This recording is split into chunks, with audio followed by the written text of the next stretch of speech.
Okay. First time that I'm sitting down with Tai. It's a pleasure. What's up, man? Yeah, obviously never seen you before in my life. Absolutely, man. You look so familiar, but I don't ever remember meeting you. How are you? I'm good, man. I'm good. I'm really just chilling. We're just grinding, putting the building blocks down one at a time. Ooh, the building. You know what? You should come out with like a book of like inspirational quotes, because I feel like whenever we talk, you always have some man, some deep thoughts. Listen, coming out 2025. I got it already. Not even that long. Maybe let's do like 2022 or something like that. Well, I only got 2 songs out right now. I feel like I gotta get people to believe a little bit more that I can do this for longevity's sake. You know? I mean, strike when the iron's hot, bruh. Yeah, definitely. I feel like I need to keep it. I need to keep it. I need to keep it. What is it? Popping. Damn, I lost my train of thought, but let's keep going. It's all good. So everybody, Ty's like 6'7". I am 6'7". As you can see, my knees are up to my chest right now. Do you have to duck when you enter doorways? Yeah, my hair obviously touches a little bit, sometimes. But it's fun. What'd you say? You're 5'5"? I said, can you give Guy a high five? Oh, can you? Honestly, it's more like patty cake at this point.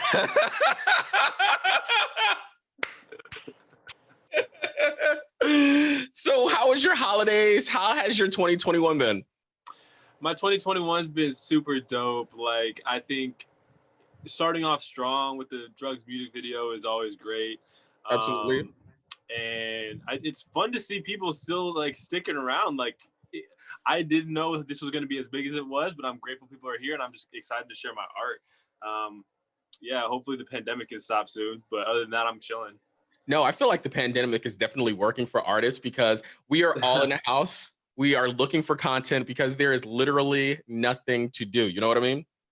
Hell yeah. I mean, if we have to stay in the pandemic, I'm chilling, because I this is all I know industry wise. But for the people who had to get all their stuff taken away from them, that's something that must be hard to do. You know what I'm saying? So are you someone that's an introvert?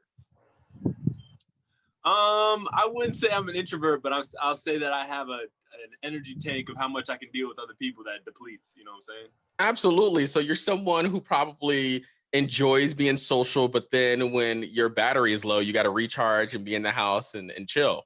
Hell yeah, I think everybody says that though. They're like, oh yeah, I like people, but only for a certain amount. You know what I'm saying? I can do with that. Listen, I am thriving in quarantine, okay? Like, yeah, I would be okay if I didn't have to go to another concert, another party, and anything. Like, just as long as I'm in the house watching Netflix, we good. Oh yeah, what you watching on Netflix? Here's the thing. I watch the same thing over and over and over again. So I'll watch American Horror Story. Oh. Did you see the new the Night Stalker documentary that's out? No. So you know about the Night Stalker who like terrorized LA in the 80s, jumping into people's windows and killing them. So there's a like in-depth documentary that's on Netflix right now, and I watched it all in one night.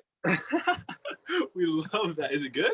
It's really good. Like, it tells you a lot of details that like you haven't read about. And it's like a lot of people, how like I didn't know he was up in San Francisco, like killing people. I thought it was only an East LA thing, but it goes into depth. It's really good. Wow. Well, now I got something on my docket. What else are you watching?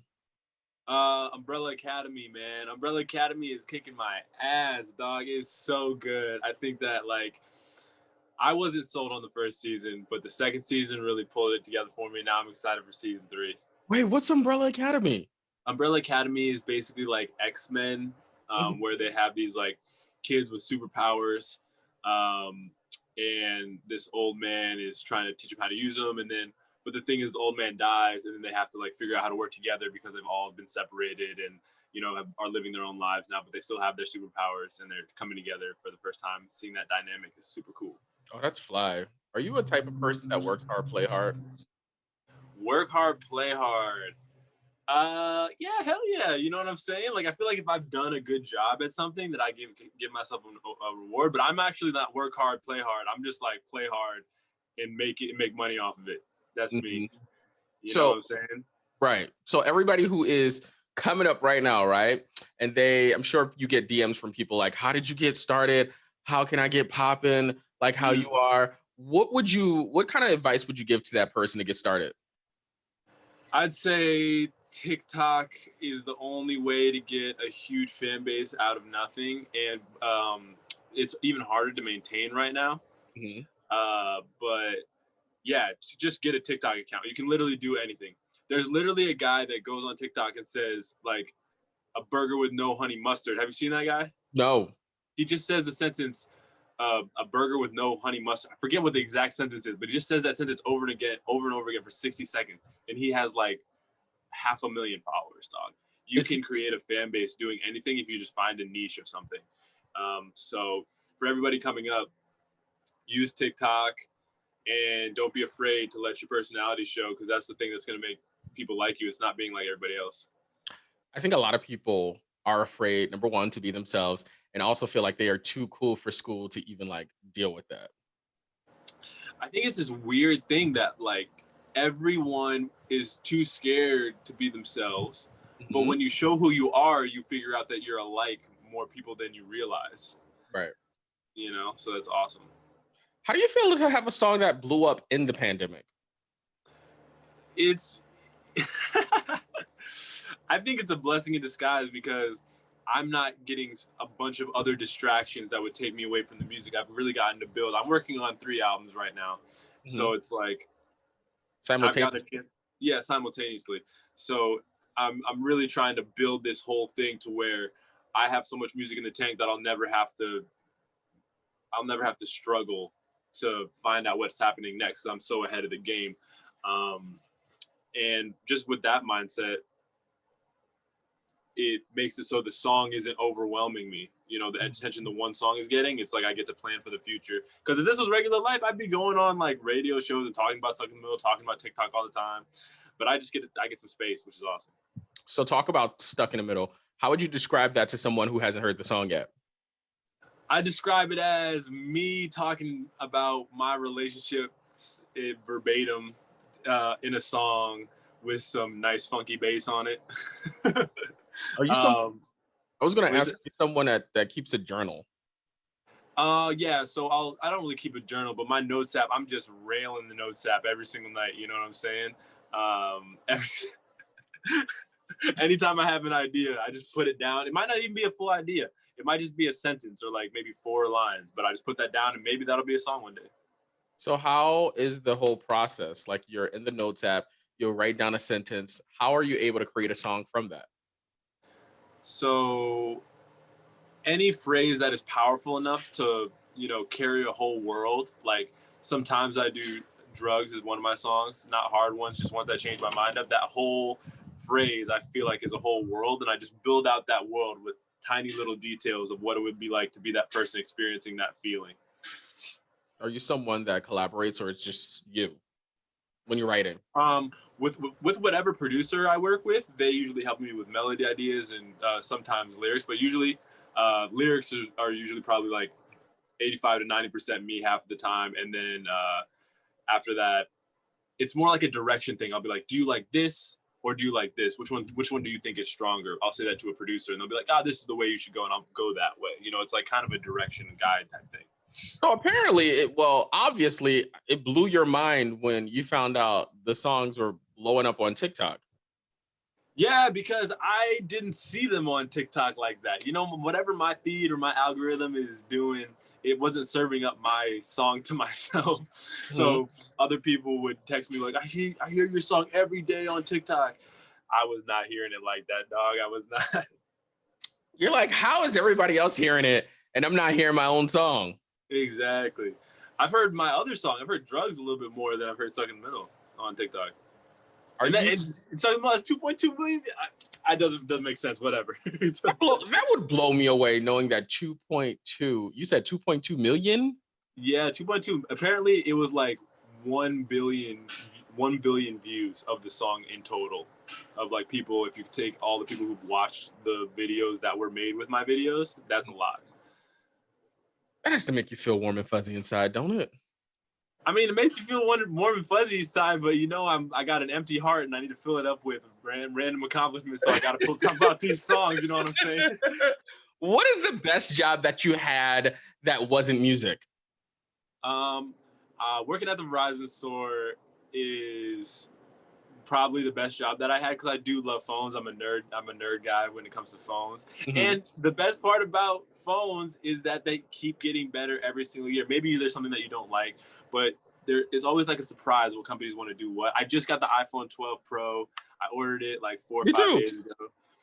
Oh, and you got the navy blue. Okay. And the guy, so I went to the store and the guy's like, this is going to take like 6 weeks for you to even get it. And I was like, God, all right, I have patience. I'll wait for it. And then I got an email the next day talking about your thing's been shipped.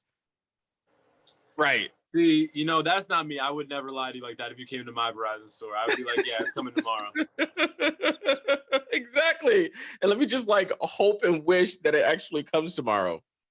Or Yeah, at your store, it would be at the store. Exactly. What'd you say? I said at your store, it'll probably be at the store. Yeah, it's at the store. Have you ever encountered like a crazy customer? Like, you have any stories about that? Yeah, customers come in time. Like, have you ever seen someone walk mad? Like they're just walking mad. And you're like, because they come. Verizon stores that are usually glass walls, you can tell when people are not in the best moods. And people like to go to phone stores and just get off their emotional energy. They're like, my phone bill's high. Why? Because you didn't pay. Like, what do you want? What do you want?